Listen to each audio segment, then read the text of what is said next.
Sit down if you want to. Right in the middle of what's going on. I'm in the middle of an interrogation. Take a seat, young Skywalker. The middle children of history, man. Middle of the day, Alfred? Please, take a seat there. Right now, I'm in the middle of nowhere. Stop the middle, it's a basic! Meeting in the middle. Like. They fought for the freedom of The middle of The middle of A war! This is friggin' ridiculous! Why don't we have a seat and talk it over? No! Not the middle seat!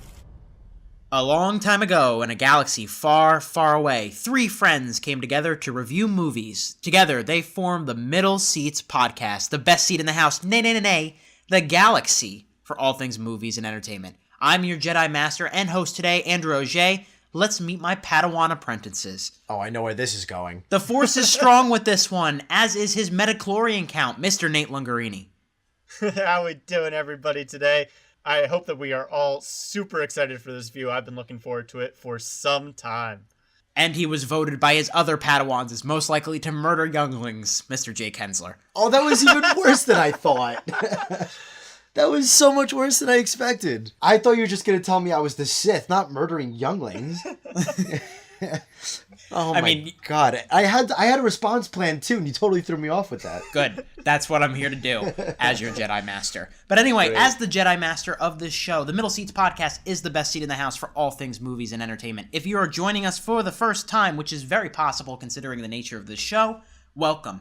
Here's our structure. Our show is divided into three segments. We start the afternoon or evening or wherever you're listening to us with Lobby Talk. We have a discussion where one member of the crew picks a general topic and we just go back and forth on it like you would with your friends in the lobby of a movie theater. Then we move into the biggest news in film and television of the week with our news segment, and then we move into our feature review of the week of the biggest movie that was released in theaters or on video on demand, depending on what we're doing.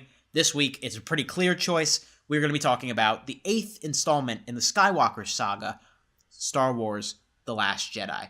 Before we get started, we have a couple of house cleaning things to kind of get into.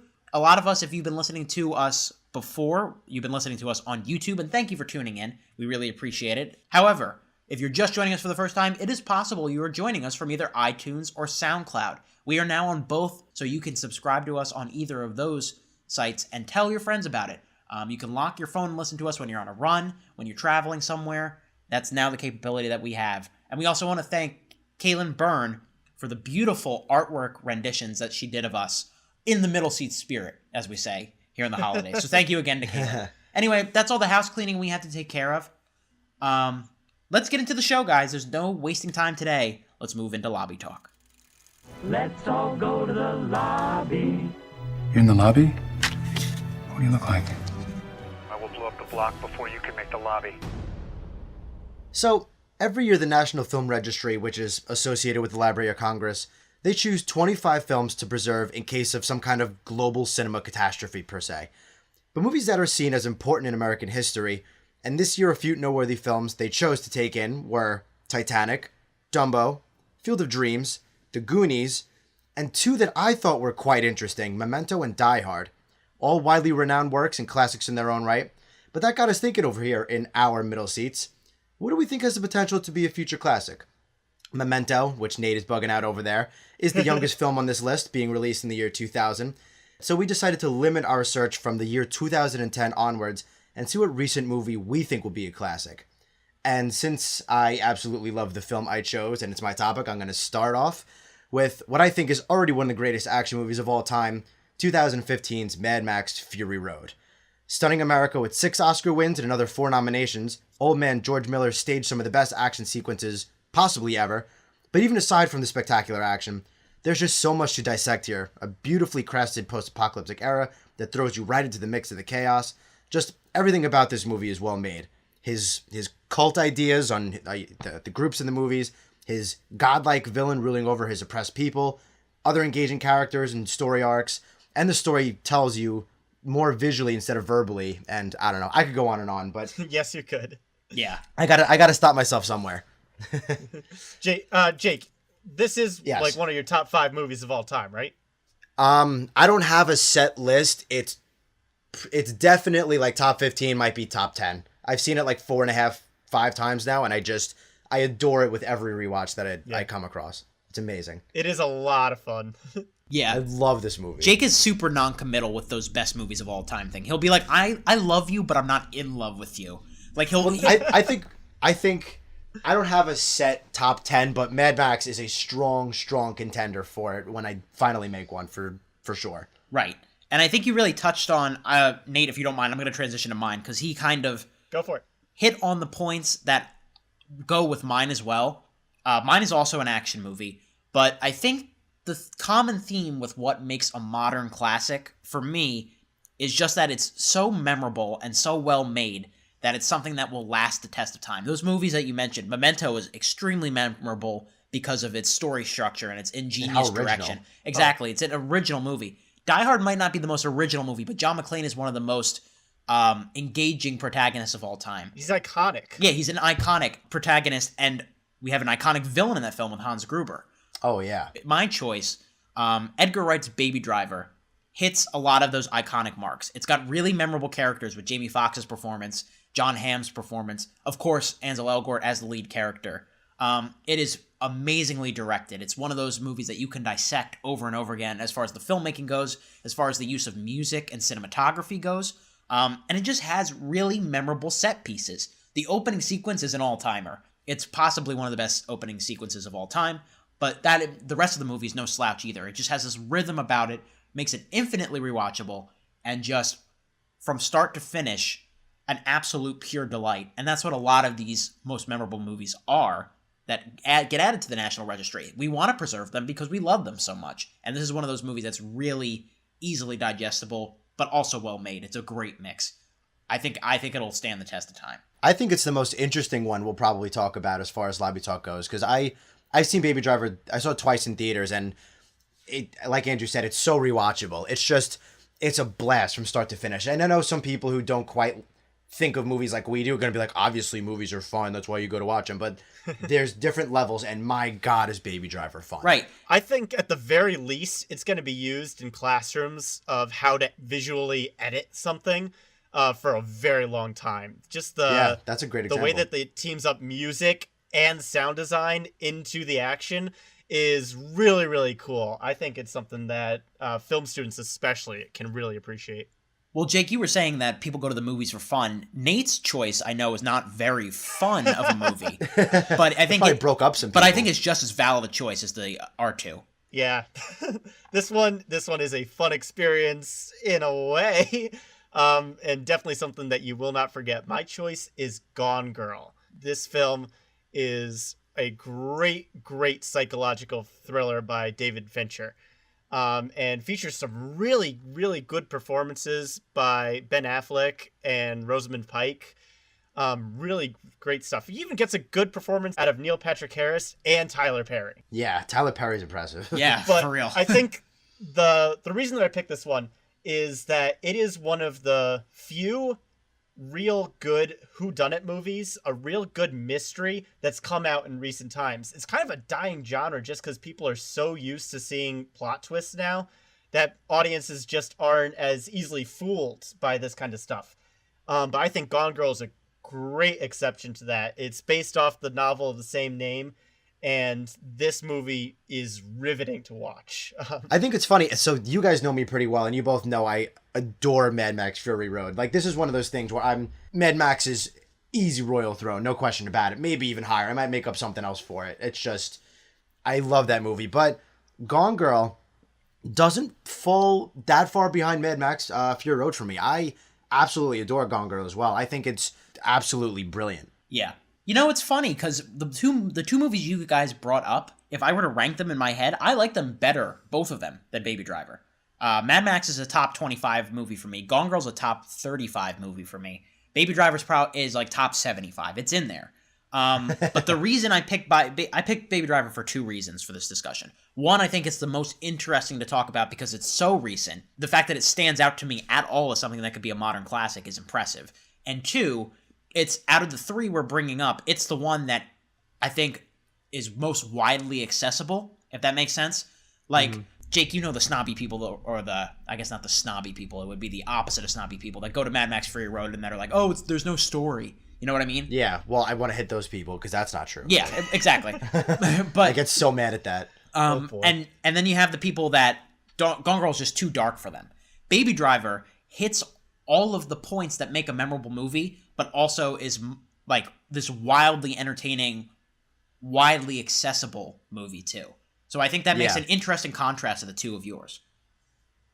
Yeah, no, definitely. And so for like an example, for like my mom probably wouldn't care for Mad Max Fury Road, but somebody who doesn't care for plot twists and excessive plots wouldn't care for Gone Girl. But Baby Driver can hit almost every audience member to some extent. Yeah. Baby Driver is just an incredibly unique version of a story that so many people have done. Like car chase, action, thrills. But what Edgar Wright brings to it is just this unbelievable new take on the tale as old as time crime genre kind of thing. Now I'm thinking of an Edgar Wright Beauty and the Beast movie. Boy, would that be God, that'd be amazing. Do you have any other like movies that you want to bring up as possible? The other one I was thinking about using is La La Land. I adore La La Land as well. I think that'll be a classic. I think it'll be remembered by people who loved it, people who hated it, people thought it was pretentious, but also getting famously losing the Best Picture race at the Oscars. But it'll be remembered for a bunch of things. But I think it'll be remembered by a wonderful, well-made, magical movie by the young Damien Chazelle. As much as I love Moonlight, I think La La Land will be the more memorable film come in 10 years.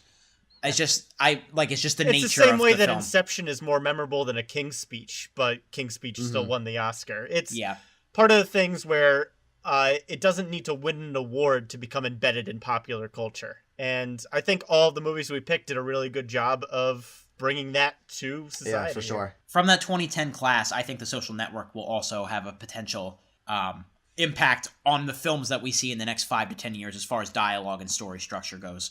So basically what I'm saying, Nate, is you made the wrong David Fincher choice. Congratulations. You had a 1 out of 2 chance and you got it wrong. Get the heck out of here. Just kidding, of course. I love Gone Girl. That'll do it for our lobby talk. We're going to head into the theater and get ready for Star Wars The Last Jedi. But before we can start watching it and talking about it, let's get into our news segment.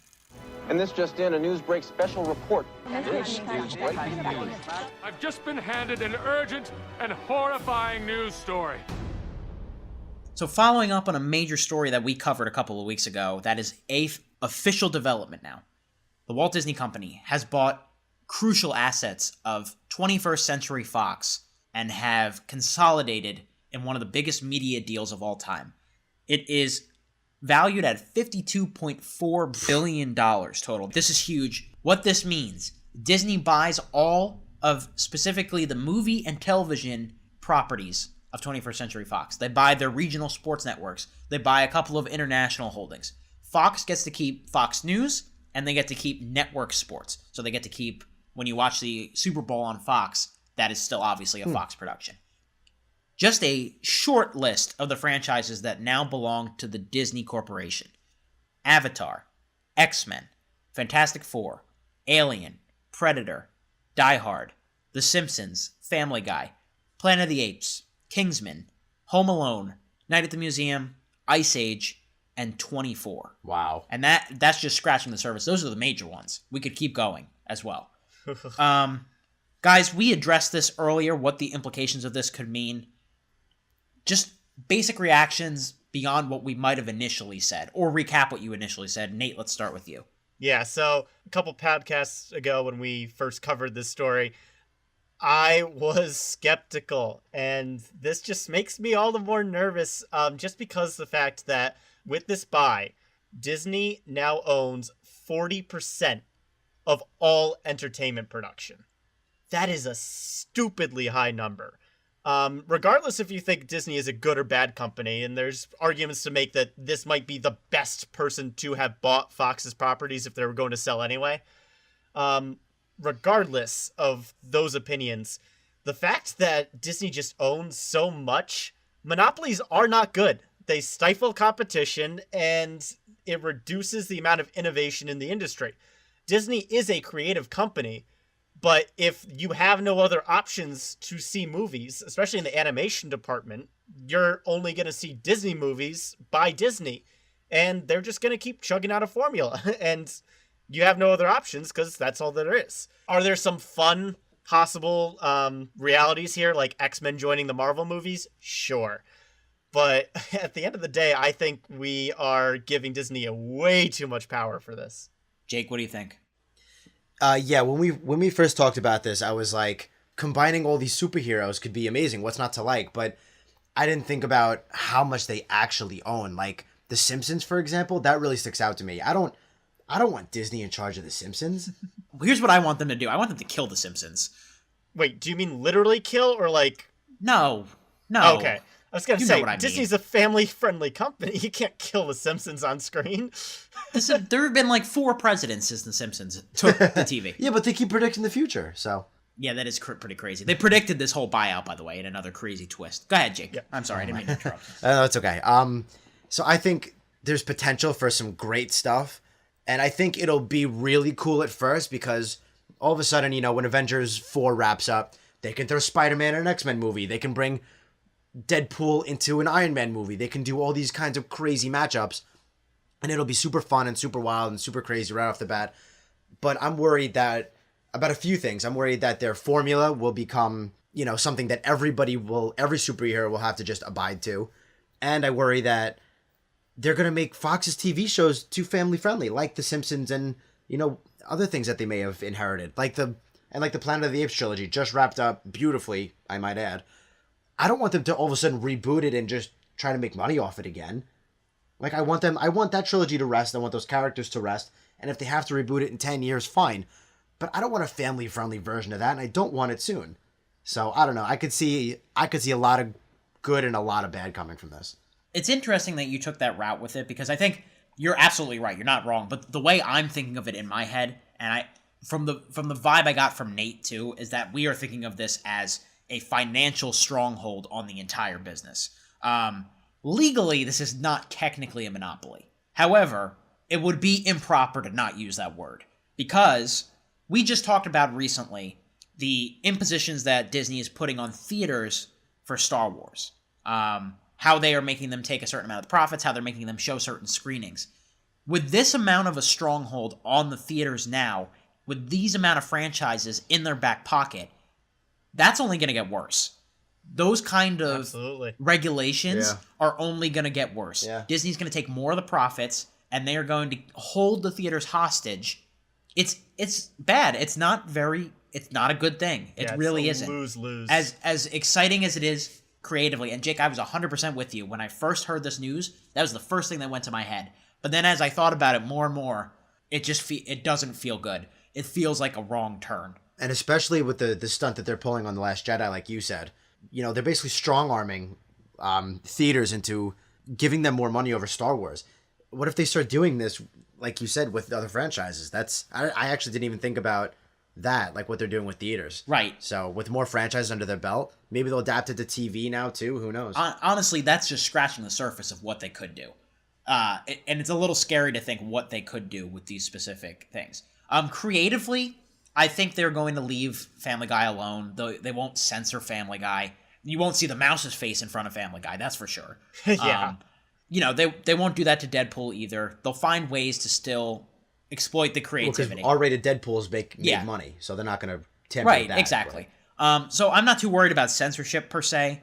I'm more worried about what this means for the industry in general. And we'll have to see, because this could be potentially disastrous, to be completely honest. We might have some lawsuits coming up. I know that there's been at least talk about breaking up just how much it owns, but who knows? Yeah, and we will continue to track these developments for you here on the Middle Seats podcast as they come into our Middle Seats newsroom. Anyway, moving on, we thought it'd be interesting to kind of talk about a smaller film that's coming out in a little bit. Since Thanksgiving, Darkest Hour, which is a story about Winston Churchill during World War II, has been playing in limited release. It's getting a lot of Oscar buzz for Gary Oldman's performance as Winston Churchill. He looks completely unrecognizable in Joe Wright's film. And an article from, I believe it was The Hollywood Reporter, came out kind of going through what his process for the transformation was. And it's pretty jarring to see the work that he did in order to possibly nab an Oscar nomination and possibly an Oscar win. He was under 14 pounds of foam and silicone each day as he did his job. The really startling thing that came out of the articles, though, is that he smoked about 20,000 cigars throughout the span of production. Oh. Yeah, 20,000. Of course, Winston Churchill is very popular for his cigar look, but these were so many that Gary Oldman basically got nicotine poisoning from the production. You can see the performance for yourself. Darkest Hour is supposed to go wide this Friday. Oldman is very much expected to be in the top 5 for the Oscar nominations. Whether he'll win is a different story.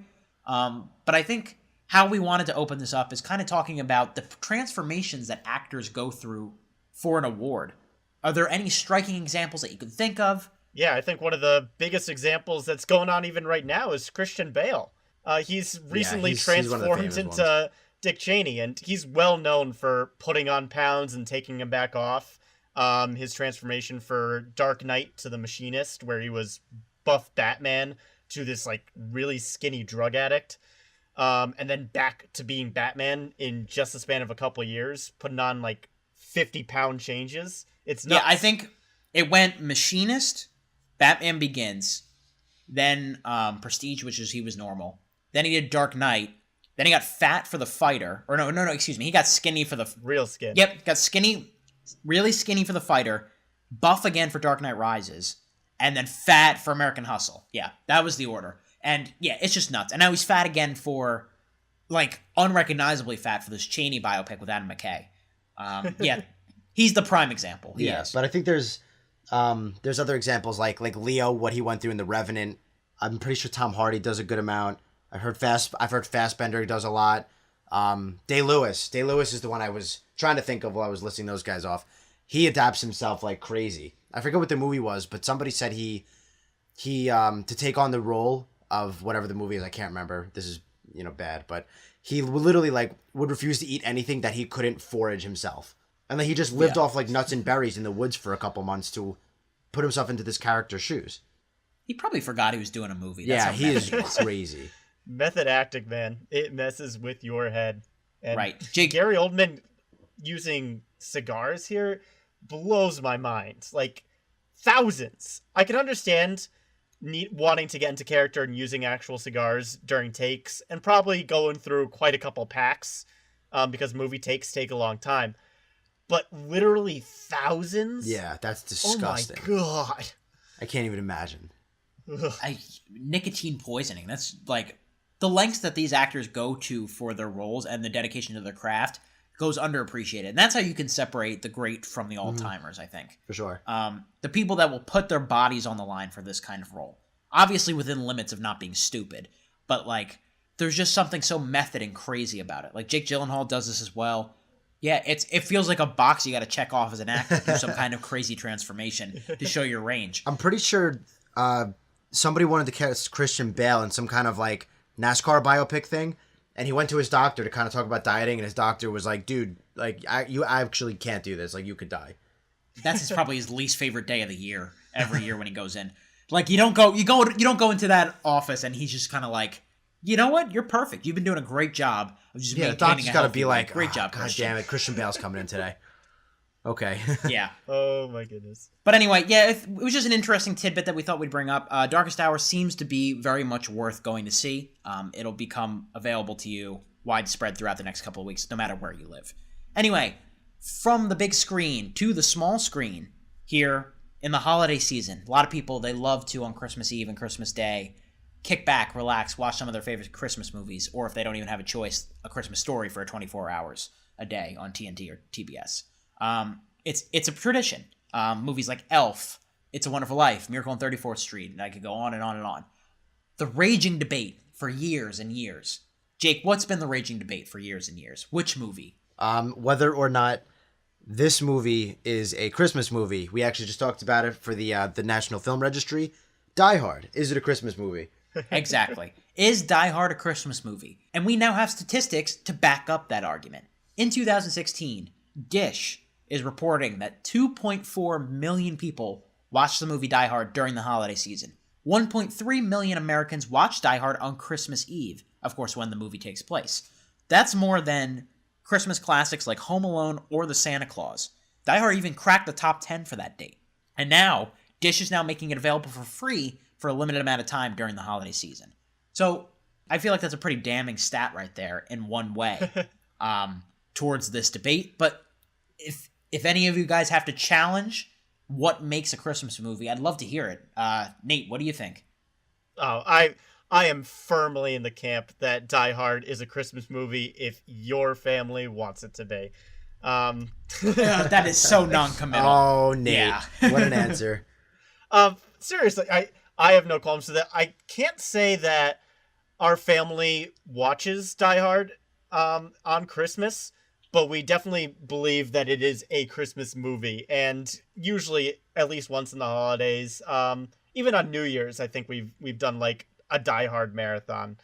I think I got my dad the whole box set for Christmas one year, and I just think it's fun that everyone can come up with their own little traditions, and it seems like this one's really caught on as like the manly man's Christmas, when mom and the girls are away at grandma's house or something. Here you go. Die Hard. I think it's fun. Now I have a machine gun. Ho, ho, ho. Exactly. At the very least, it's a fun holiday movie night that you can have sometime in December.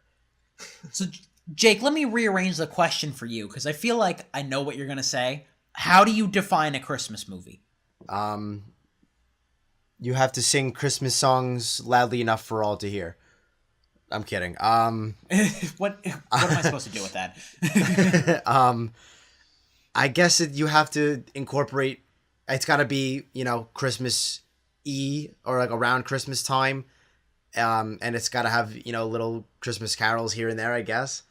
I don't know. So is the subject matter about Christmas? Does the movie have to be about Christmas, or can it just Not take necessarily. place? So Iron Man 3 is a Christmas movie then? That was the first thing coming to my mind too, Drew. No, because it doesn't all take place during Christmas, only a little bit of it. That's why Die Hard is debatable over other movies that aren't. I lean in the camp that it is a Christmas movie because it takes place around Christmas. It's got Christmas lights in the movie has Christmas decorations in it. It's got Christmas themes in it. They talk about Christmas. Christmas music plays at the end. I lean towards that it is a Christmas movie, even though it's about people being murdered and saving the day from terrorists. I find it hard to disagree with that. It's such a minute point that's so hard to defend one way or the other. Because if somebody was to tell me that Die Hard was not a Christmas movie, I really wouldn't argue with them too much. I wouldn't care enough to argue. I'd be like, okay, fine. Yeah, if that's what you want to think. But like, I'm not going to fight you. Die Hard's been marketed as a Christmas movie. Like one of my coworkers at where I work, he brought in a children's storybook for Christmas time, like 'Twas the Night Before Christmas, but it was Die Hard. Like That's fantastic. I want it. Can I find it on Amazon? It was fantastic. I would assume so. It rhymed and everything. It was beautiful. It was a little bloody, so don't give it to an actual child. But if you do that already, you're probably already showing them Die Hard around Christmas time anyway. But yes. Merry Christmas, Happy Hanukkah, Yippee-ki-yay, motherfucker. Exactly. It's I'm pretty sure that's how the book ends too. I think you might have just spoiled the end of the book, Jake. No way. Anyway, it's a discussion that's happened for years. It will continue to go on for years. But at least 2.4 million Americans think Die Hard is synonymous with Christmas season.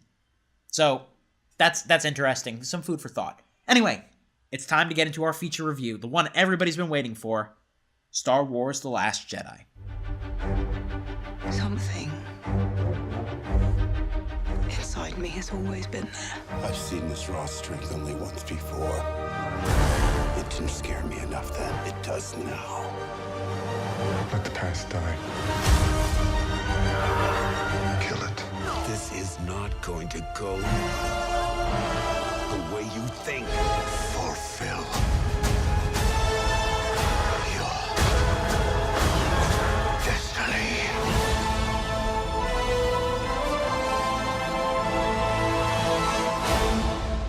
Star Wars: The Last Jedi needs very little introduction, but just in case you do, it was directed by Rian Johnson, who is a auteur in the sci-fi genre. He's made films like Brick, Looper, The Brothers Bloom. It is the 8th installment in the main Star Wars franchise, 10th overall to make it to theater, 9th to actually count, because they don't count that Clone Wars bullshit.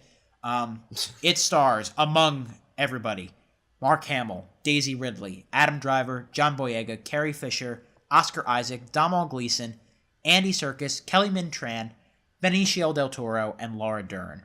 We're not going to get into story details, because if you've made it this long without figuring out any parts of the story, God bless you. I'm not going to ruin that for you right now if you've gone in completely clean. But guys, we got a lot to talk about here, so we're going to make these non-spoiler thoughts brief and as succinct as possible. So without further ado, Jake Hensler, with 2 years of anticipation, what did you think of Star Wars The Last Jedi? Well, like you said, on a basic of basic terms, and avoiding any kind of spoilers whatsoever, I will give you the quick rundown. I think it's extremely complex. It's a good different, and it's wonderfully character-driven. There's great arcs, themes, tones. I get the humor in the first. Some people have complaining about humor. I think there is some humor in the first half hour that feels a little out of place. Overall, I absolutely love where the story went. I love the acting. I love Rian Johnson's take on Star Wars. And people need to calm down with their outrage to being overdramatic Powderpuff Girls. We'll get into the controversy a little bit. I have a lot to say about that. I'm ready to go to war with anybody who wants to. So, Nate Lungarini, will you be the Empire to his rebellion? I want to be clear. This is my opinion. I'm very happy that people are enjoying Star Wars, but overall, I was not a fan. It's not outright bad by any means, but I found myself comparing it to a Zack Snyder movie where there is a lot of spectacle, but not a lot of substance. You take that back. Whoa. Now, most of my issues are with plot, so I'm going to have to wait till spoiler section to really defend myself here. But I'm not expecting a airtight bubble when we talk about plot in movies, but I expect a little bit of watertightness. This movie is leaking buckets from my perspective here, and you guys can disagree with me all you want. My opinion. I'm glad that Star Wars is taking a new, fresh direction. I actually enjoyed most of the changes that they did, but as a film and taking the Star Wars glasses off for a second and looking at it just from a storytelling perspective, I was not on board. This movie was a little too long for me, a lot too long to me if I'm being honest, especially in the middle. The beginning scene is fantastic. The final act is pretty darn good, but I can't forgive a movie that honestly bored me halfway through. Whew. Jeez. I appreciate the honesty, but my goodness. My goodness. This will be an interesting conversation for sure. It will. Yeah.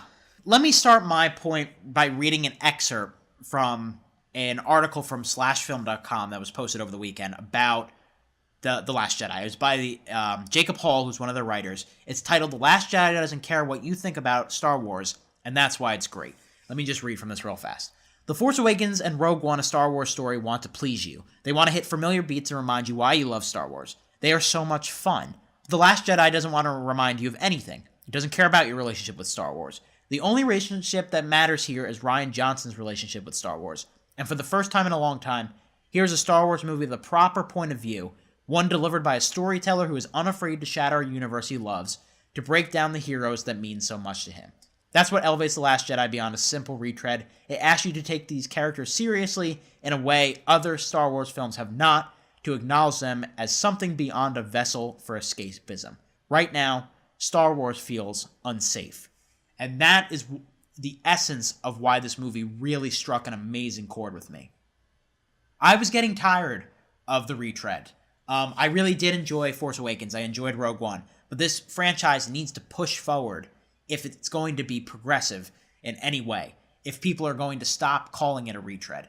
And by subverting expectations, by taking huge risks, by surprising and focusing on themes and complexity, like Jake said, and moving things forward in really new directions, the movie's ballsy, it's ambitious, and Star Wars is fresh again. It's a brilliant blockbuster, one that knows exactly what it's doing, how it will affect people like Nate, who feel that the plot is a little unwieldy and that the film is too long. For me, personally, it's going to get a visceral reaction out of you, whether you love it or you hate it. Some people have been very blindly hating it, and we'll get into that more specifically later. But this new direction for me is a breathtaking, amazing experience made by a true visionary with ideas that I really truly think will stand the test of time. Now, the plot itself, it does go off the rails at certain points. However, it is in service of amazing character work and some of the finest performances in a Star Wars movie that have ever come, and beautiful cinematography and beautiful exploration of themes. And I'm going to leave it there for now. I love this movie. I've seen it twice now. It's one of the most entertaining movies of the year, while also being one of the most complex blockbusters in a long time.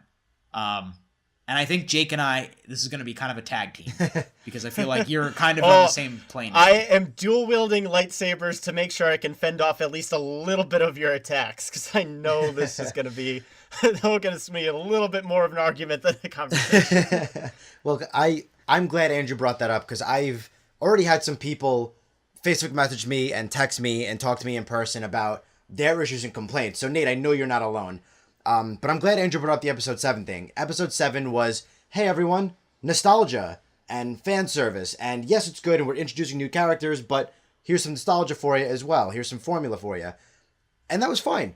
I really like Force Awakens, but episode 8 was like, I don't give a shit about your fan service anymore. That's what J.J. Abrams was for. This is mine. We're moving ahead with these new characters, and we're giving them their time and their story. And I loved almost everything he did with it.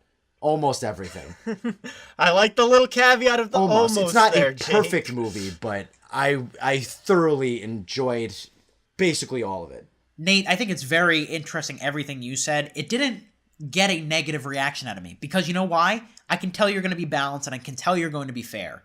And that has not been a thing that's been going on in the internet recently. With a big franchise like Star Wars, you're always going to have people that take everything to an extreme. Yeah. And when they don't like a movie, they're assuming the director is taking it out on them personally.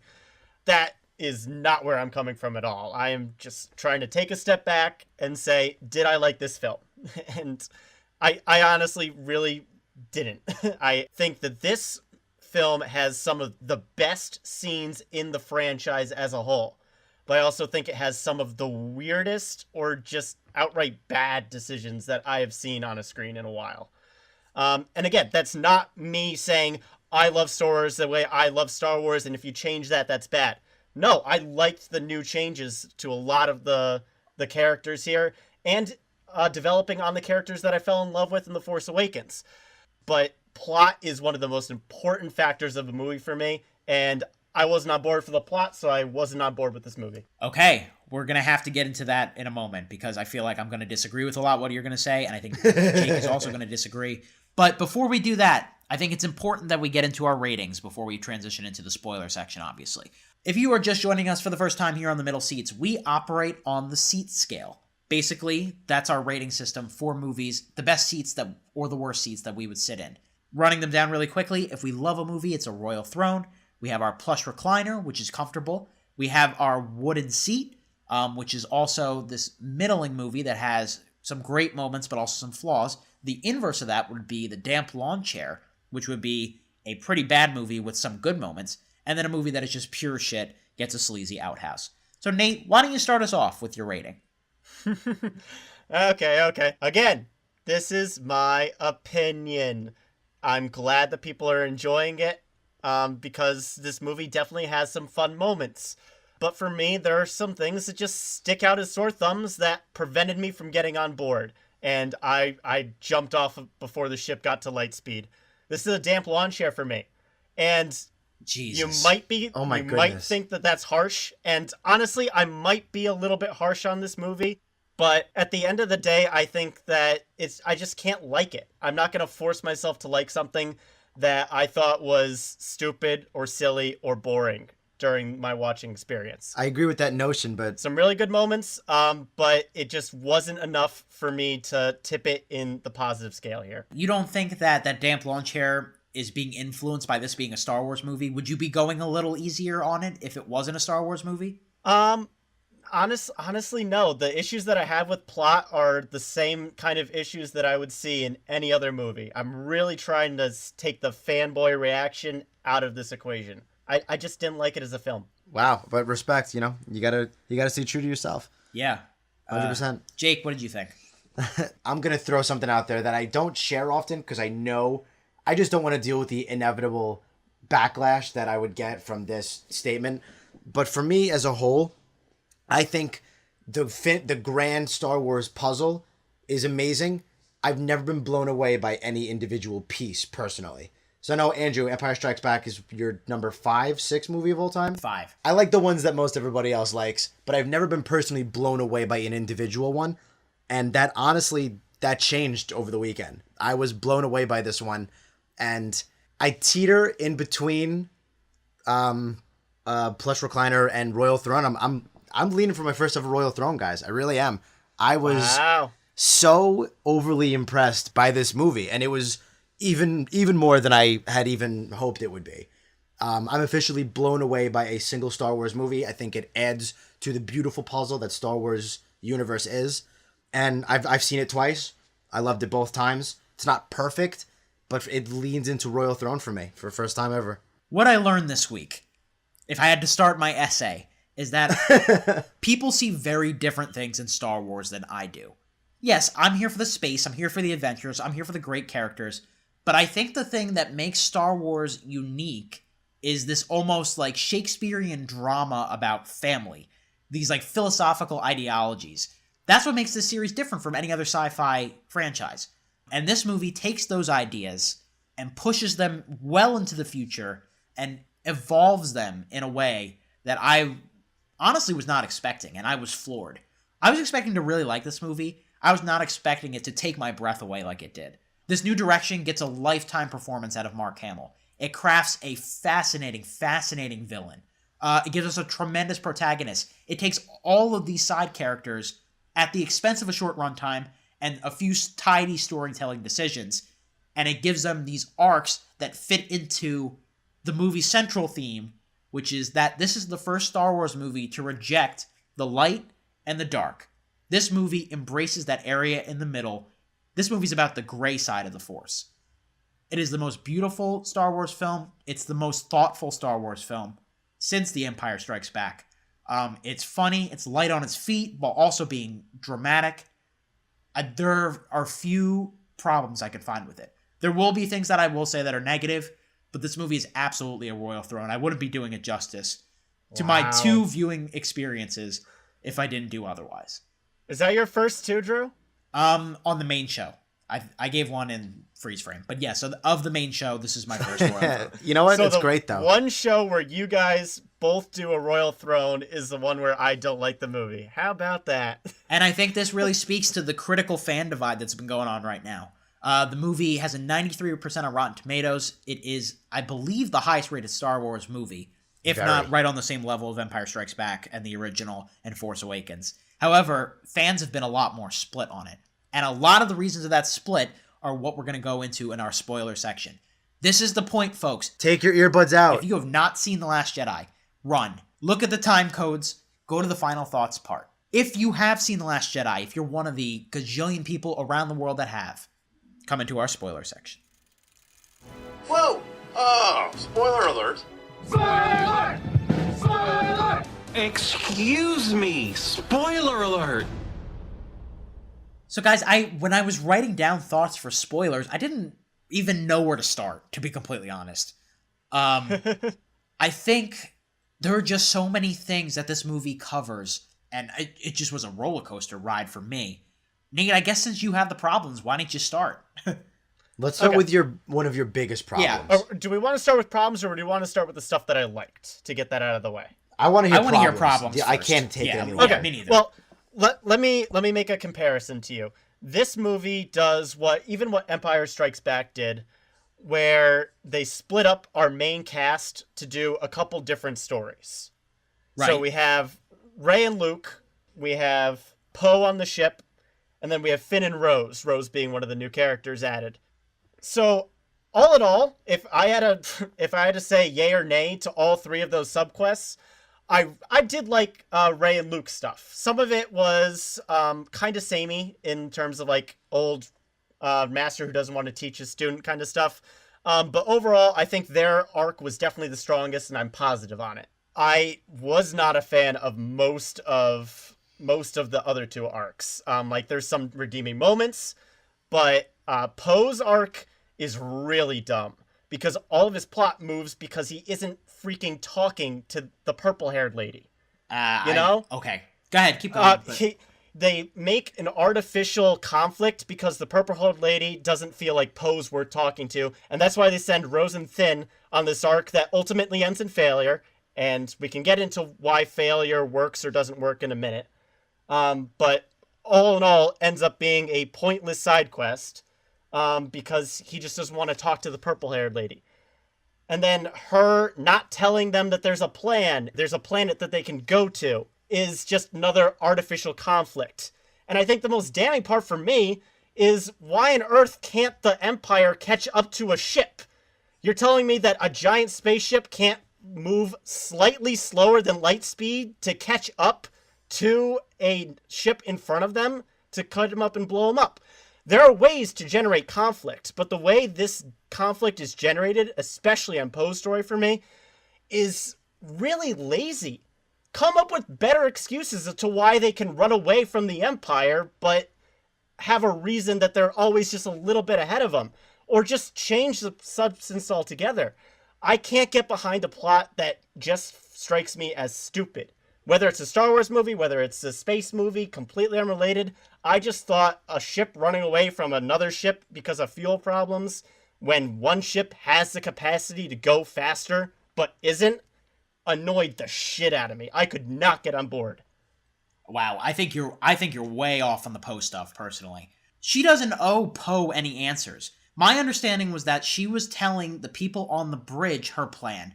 Poe has already proven himself to be a hotshot. He got the whole bombing squad killed. Why does he have to be privy to this information until the last possible minute? He does not need to know the plans that are going on the bridge. He's been demoted. This girl doesn't think anything of him since Leia's last wish was to demote him. It's all about Poe regaining the respect as a leader and completely disregarding any kind of authority and almost getting everybody killed twice throughout this movie. But then he has no opportunities to fulfill that arc and become a good leader until the last 15 minutes when they're off of the ship.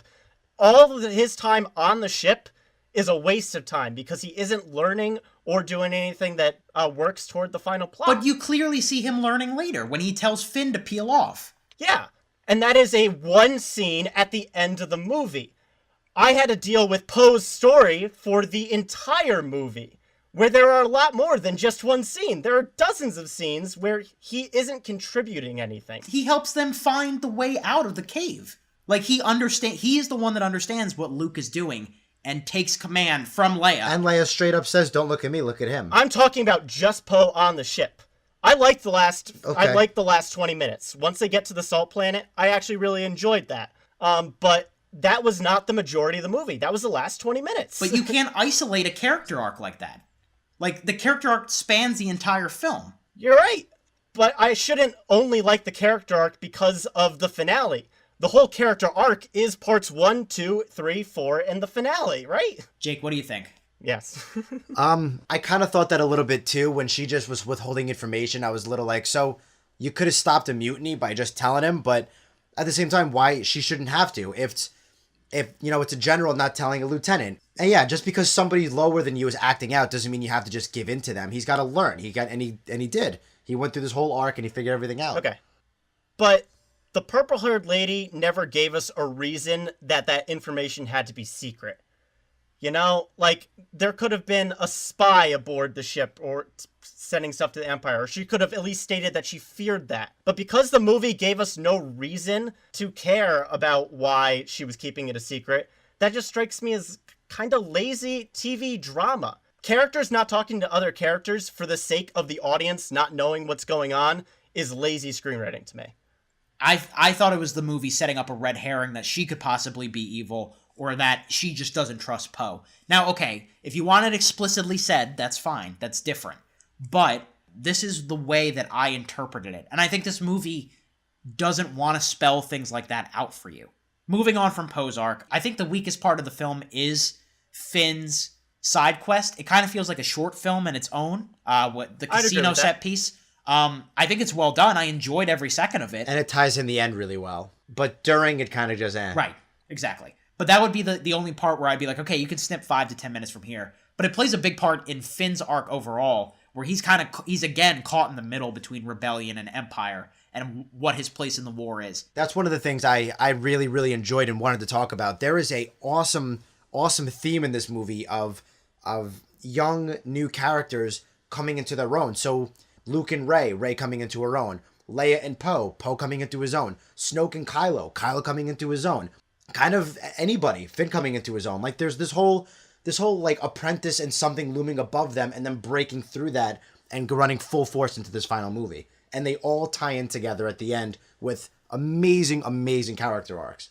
I loved all of that. Not to mention masters of their own, like Luke getting his own arc as well. Yes. But Finn, Poe, Rey, and Kylo all get these awesome character arcs where they're no longer learners. They are coming into their own as leaders. Good or bad, they're into those positions now.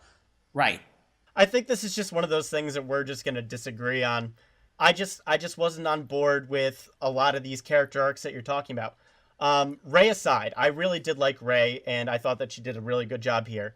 I do like Kylo Ren as a character, but his arc for me is odd because Force Awakens left us on this note where he wasn't sure if he wanted to be good or bad, and then he chose bad. And then this movie sets him up with the exact same choice again, where he doesn't want to know if he's going to side with Rey or not. And when Rey ditches him, he chooses bad again.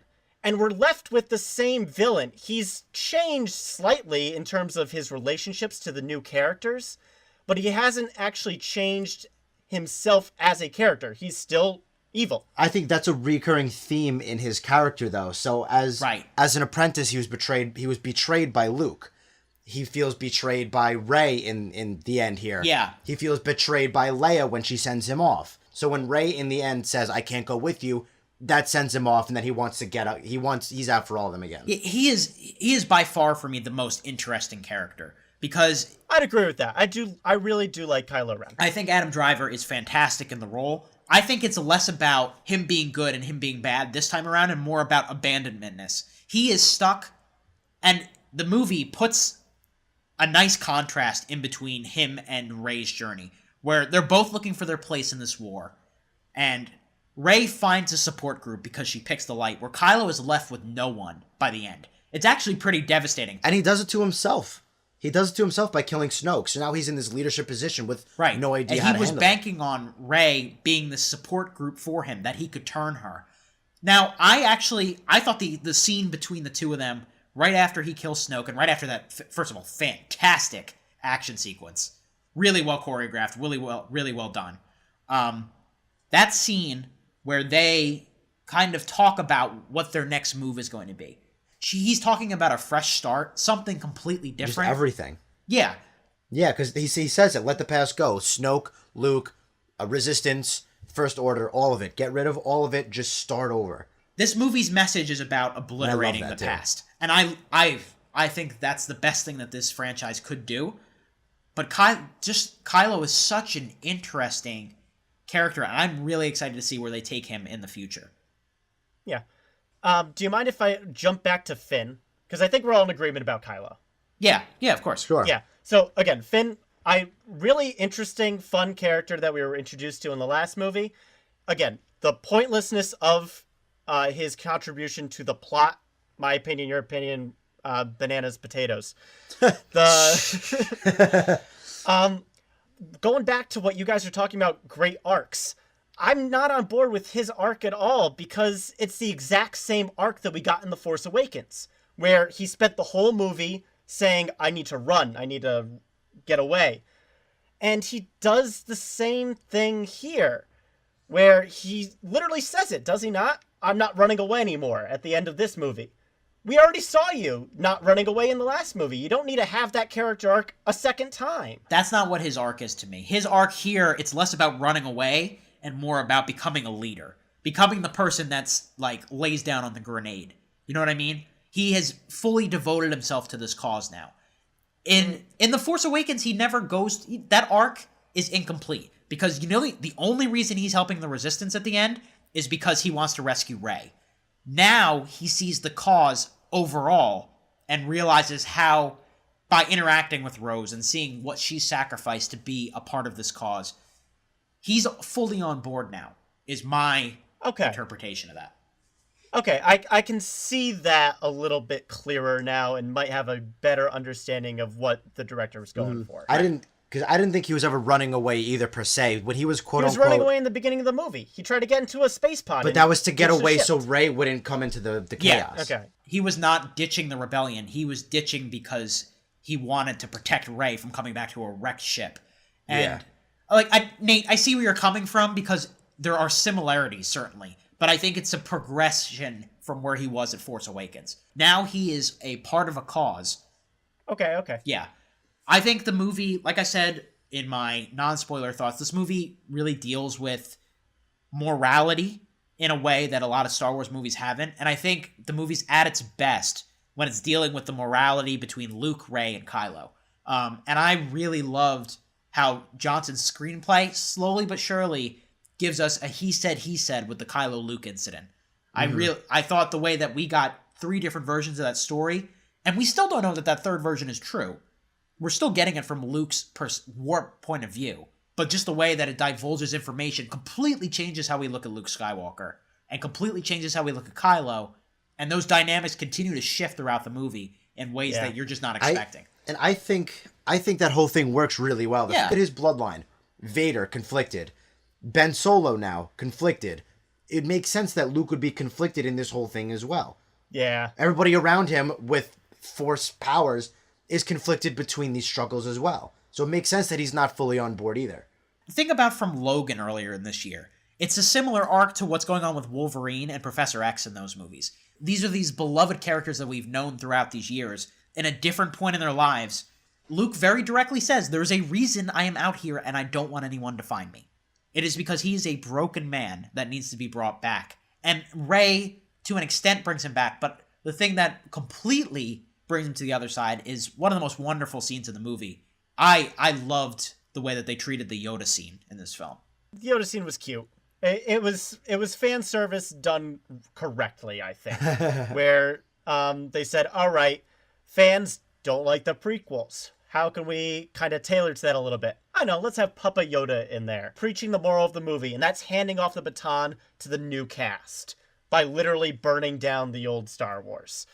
It might be a little ham-fisted as to the morals of the movie, but it was done in a sweet, sincere way that I have no problems with. Nate, can I get your opinion on Luke in this movie in general? Because he's a big point of conflict for a lot of people, and I've already talked to some people about it. I want to hear what you think. Yeah, so I think long-term fans especially are not happy with them poising Luke as a killer, or just flat off killing him off, kind of unexpectedly at the end. We have no indication that him using force projection is something that is going to kill him. We get the little tidbit, I came to this island to die, and then at the end of the movie he dies. It's a little bit of an indication, but for me especially, his death just comes out of nowhere. Is it earned? I guess, but it wasn't compelling for me personally to have him just kind of killed off without any explanation whatsoever, or even that much foreshadowing in that regard. Overall, I liked Mark Hamill's performance. His crotchety old man was pretty fine. And the final fight scene, especially with him facing all the AT-ATs at the end, is desktop wallpaper for sure. That final fight scene was beautiful. Oh, beautiful visually. I loved what they did with him here. The problems that people had, I did not have problems with, and what people liked, I loved. Right. I thought the way he went out was amazing. So not only does he get an arc in episodes 4, 5, and 6, he comes into this new trilogy and gets another arc. I just think it works on so many levels. Coming full circle with the sunset, him saving all of them, him helping Rey to find her place. And then even when he says about the Jedi, it kind of throws back to Lucas's prequels. When he says the Jedi were never perfect either, they were flawed and all that stuff. I think that really, really works. And I like that little tidbit that they throw in when he there. says the Jedi need to end, he makes a pretty compelling point for it. He actually does. They were never perfect, and in their heights, the Sith grew an empire. Yeah. I was like, damn, you kind of make sense here. I did think there was enough foreshadowing for his death, because I found it poetic. It was less him dying, per se, air quotes for an audio podcast, so the audience knows. It was less about him dying and more about him giving himself to the Force. He had closed himself off to this thing that he was such a part of for so long, that he had finally fulfilled his purpose. He had finally confronted Kylo and had gotten the best of him. Kylo is left on this earth with the thing that he wants the most unobtainable, and Luke is giving himself up to this thing because he has reopened himself up to this thing that he has been studying for years. I thought it was beautiful, and the shot of the sun coming in, shading over his temple. Okay, well, that's not a half bad transition there. Beautiful shot there at the end with Luke. In terms of a shot, I think this might be the stupidest shot in the whole franchise for me, and you guys might argue, but Princess Leia's Mary Poppins scene where she floats back to the spaceship. What are our thoughts? I'll give you I that. hated it. I didn't hate it because I think it fits in with just how powerful. They've implied before how powerful Leia is. Or could be. It took Where? Vader has implied at points that he could turn Leia at points. She's never had formal training, but she has just as much Skywalker blood in her. So this was the only plot development that was controversial that took me a second to be like, okay. But I was on board with it. One, because she didn't just get up and start walking after it. She was in a coma for like several hours afterwards. I didn't necessarily have a huge issue with it, but it was the one thing where like, if you brought it up, I wouldn't fight you too much on it. Yeah, because when it first happened, I was like, yeah. Like, for me personally, it just comes out of nowhere. And even just taking the Star Wars out of it, if this was your first Star Wars movie and you didn't know what the Force was. Well, why would you be going to this if this was your first Star Wars? I don't, just hypothetically. Work with it. You can't do that. If this was your first Star Wars movie, nobody else ever mentions this. Leia just went full God mode. She can fly. And nobody even mentions, oh, how'd you, survive that, Leia? Or do you have a stronger connection to the Force now, Leia? There's nothing. She just comes back alive. There's no payoff to that moment. And that makes the moment all the sillier to me. Okay, I don't disagree with that. Yeah, no, I'm not going to fight you. I'm okay with that gripe. That's one of the things when I say it's not perfect, it's not perfect. But we still haven't even touched on some of the major spoilers per se. That Rey apparently is not related to any Skywalker or any kind of Solo or Kenobi. She is just a lost child left behind. I was so happy with this. Yeah, I'm fine with it too. I really liked it.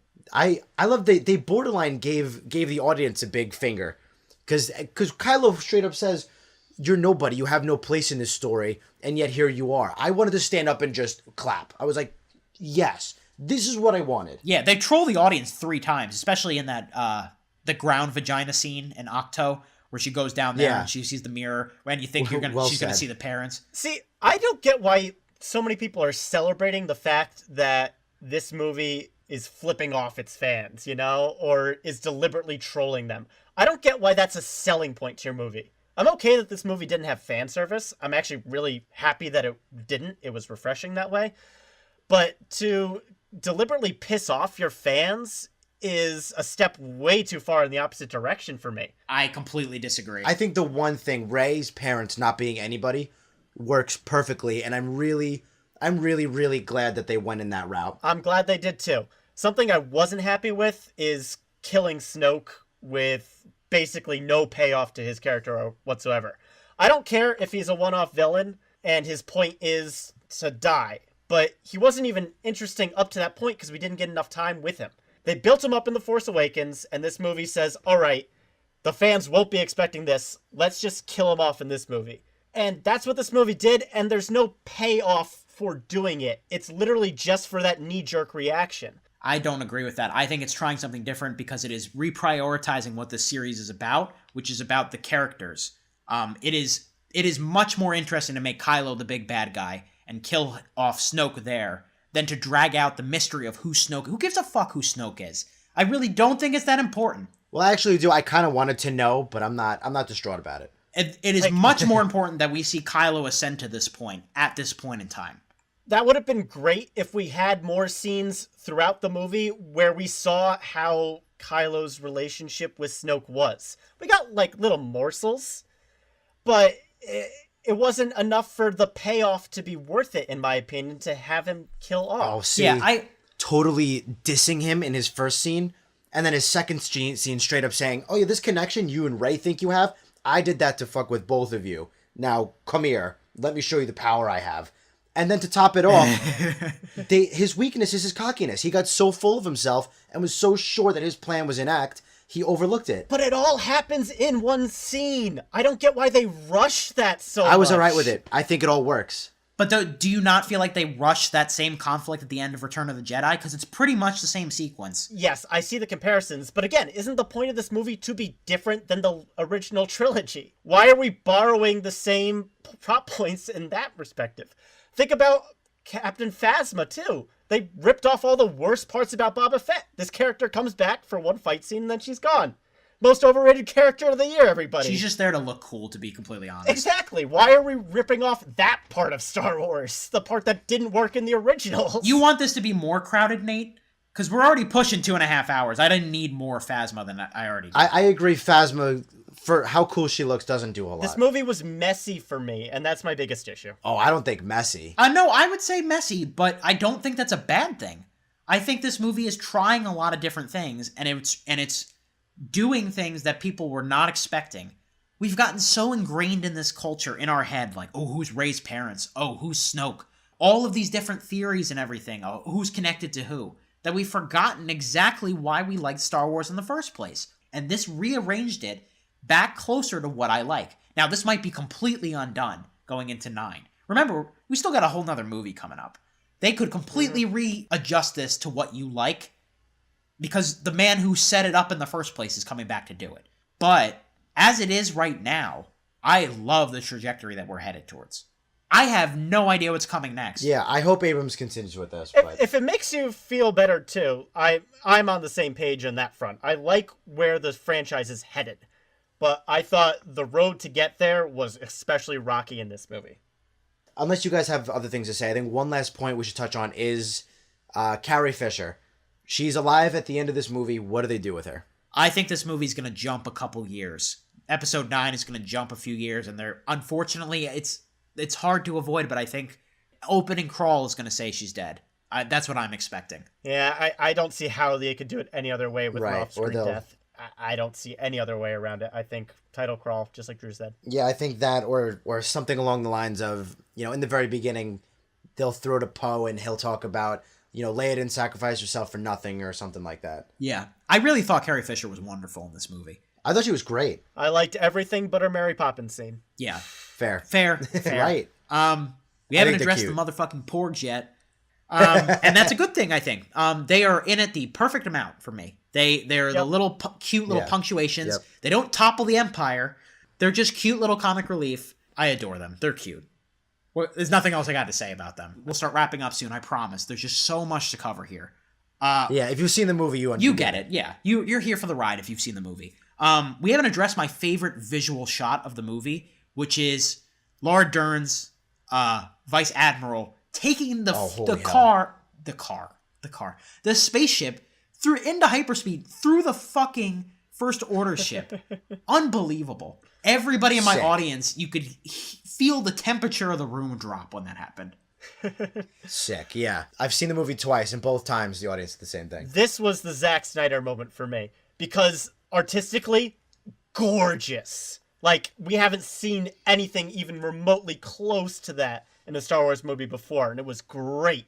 But my issue with the scene is that was the, I think, third time we've seen a character almost sacrifice himself in the movie, and it cut a lot of weight for me for when Finn tries to do the same thing, not even that long after, maybe 10, 15 minutes after, he tries to do the exact same sacrifice himself scene.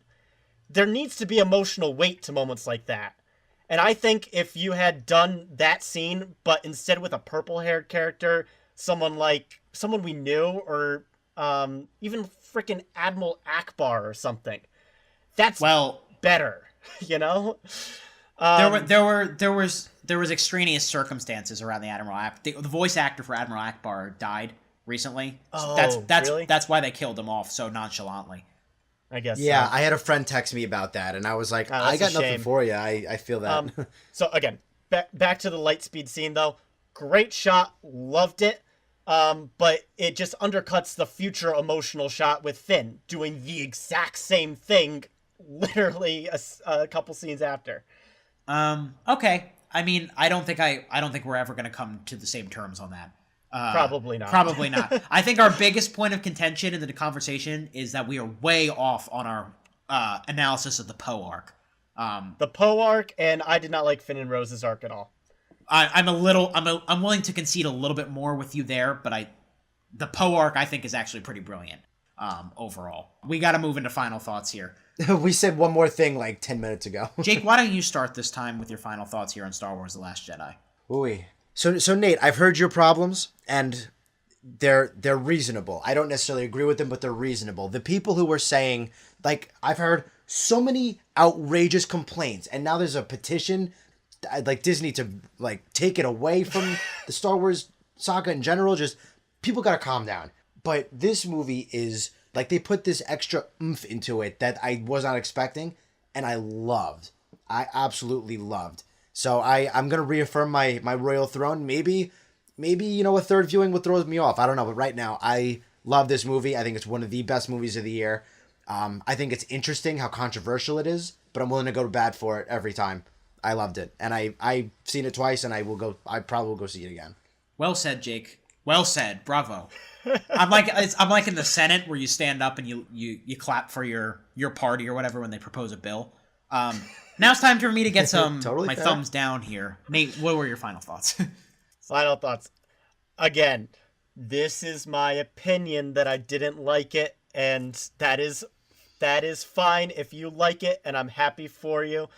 Honestly, Jake and I are more likely to get attacked, I think. Yeah, by fans? It's very 50-50. The vocal minority are nasty, man. Well, again, internet people are different than real life people, and real life people can be much more reasonable. That said, out of the three main stories here, I really liked what they did with Rey. I liked what they did with Luke. I liked where Kylo's direction is heading. I think the franchise is in a good trajectory moving forward. This movie just was really muddy for me because I was literally dreading going back to certain storylines because they were now nowhere near as interesting as the parts that I cared about. The arcs just didn't have the payoff that I wanted out of a movie like this. I don't think I went in with ridiculous expectations, but it just didn't land for me. Go out, you probably already saw it, you're probably going to see it a second time, I'm probably going to see it a second time, but it just wasn't there for me. I have seen it twice, and I can't wait to see it a third time. It blew my expectations out of the water. This movie subverts everything that you were looking to see when you were going in there. Every chance it gets a chance to do something new, it takes advantage. I have to applaud Rian Johnson for his commitment to these crazy, crazy things that he's trying. It has all the goods, folks.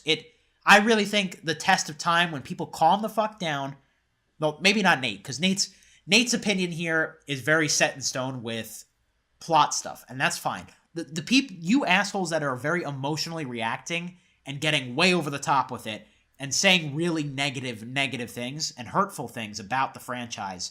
I think if you take a step back in a couple years, you're going to, if not appreciate a lot more what The Last Jedi is trying to do.